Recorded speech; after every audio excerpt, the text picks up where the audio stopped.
फिर मैं graphic designer बनी और कोर्स किया, और कोर्स के दौरान ही मैं अच्छा अर्न करने लग गई। फिर मैंने उसके बाद सॉफ्टवेयर हाउस में जॉब की, लेकिन पाकिस्तान में वो इतना स्कोप नहीं है इस चीज़ का, उस लेवल पे नहीं सिखाया जाता जो चीज़ें मैं चाहती थी। उसके बाद डिफरेंट जॉब करते करते फिर उसके साथ साथ ना, ये सब जर्नी के साथ साथ मैंने अपने बेवकूफ़ियाँ की, बहुत ज़्यादा बेवकूफ़ियाँ की। मैंने अपने जो सोशल मीडिया अकाउंट्स थे उनको स्ट्रॉन्ग किया। वो शुरू से ही आपकी पब्लिक शुरू से ही थे। मुझे शौक था चूँकि तैयार होने का, लोगों से मिलने का, अपनी फ़ोटोज़ उतारने का मुझे बड़ा ज़्यादा शौक था। तो वो डिफरेंट पोजेज़ के साथ जो था मेरा चेहरा, जब मैं लोगों से मिलना जुलना शुरू किया तो मुझे पता चला कि मैं प्यारी हूँ।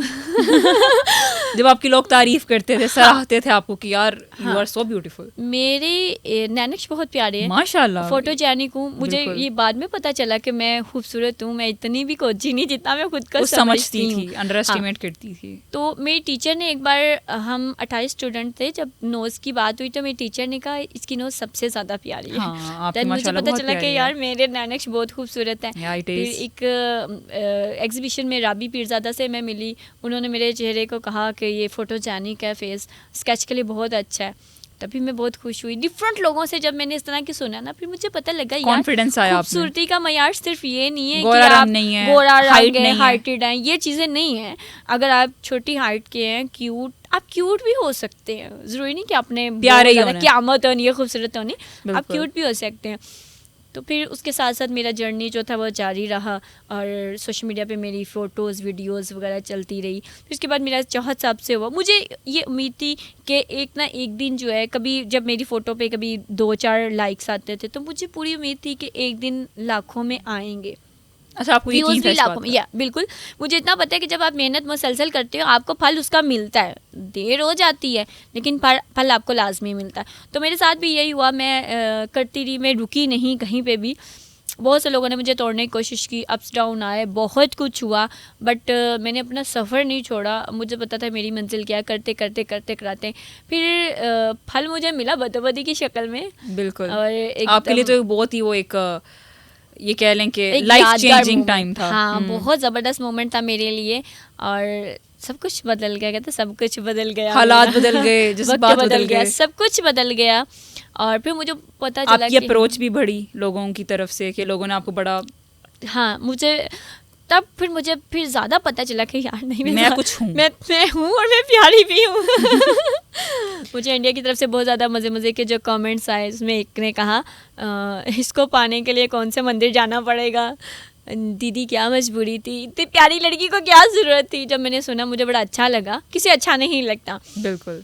फिर उसके बाद एक बात ये हुई कि मेरे में कभी गरूर नहीं आया ना, कभी नहीं, डाउन टू अर्थ रही मैं इस चीज़ को लेके। और जितनी भी मुझसे स्ट्रगल हो सकती थी मैंने की, और करते कराते आज मैं आपकी पॉडकास्ट में हूँ। वाओ, दैट्स वेरी गुड वजदान, कि आज आप हमारे पॉडकास्ट में एज एन गेस्ट हैं आप हमारे पास। तो आप ये बताएं कि आपको ज़िंदगी में किस तरह का लाइफ पार्टनर चाहिए? आप चाहती हैं अभी कोई लाइफ पार्टनर, या अभी दूर दूर तक कोई इम्कानात नहीं? जिस तरह के आजकल हालात चल रहे हैं ना, तो मैं तो डरी सहमी हूँ। मतलब कि अपने ही लाइफ पार्टनर के हाथों, जिसे कहा जाता है कि लिबास होते हैं एक दूसरे का, उन्हीं के हाथों जो होते ज़िंदगियाँ ख़त्म हो रही हैं। तो बड़े सगीर में तो कुछ ज़्यादा ही हो रहा है ये। तो मैं थोड़ा सा डरी हुई हूँ। डेफिनेटली कौन नहीं चाहता लाइफ पार्टनर हो। सबसे पहले हमेशा मैं लड़कियों का मजाक उड़ाती हूँ, लेकिन ये बात सच है, लॉयल होना बहुत ज़रूरी है। लड़की का भी पहले तो कहा जाता था कि लड़के लॉयल नहीं, अब तो लड़कियाँ भी लॉयल नहीं आ रही। और लॉयल होना चाहिए।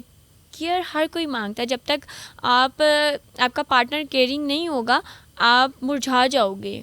आप फूल की तरह हो, आपको केयर मिलेगी, आपको मोहब्बत मिलेगी, तो देन ही आप ग्रो करोगे। आपको सपोर्ट भी चाहिए।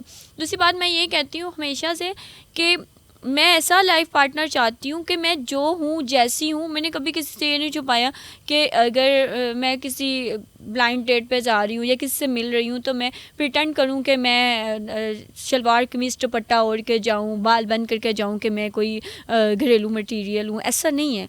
मैं जिस तरह की ड्रेसिंग करती हूँ, और मैंने कभी ये भी नहीं कि अपने अकाउंट्स छुपाने की कोशिश की। पहले तो चलो हो जाता था, मतलब छुप सकते, लेकिन अब तो वो छुप भी नहीं सकता। सब कुछ जितना भी था, कंट्रोवर्सी भी मेरी जो है वो सबके सामने ही है। तो ये है कि मैं जिस तरह अब हूँ मुझे वैसे ही कबूल किया।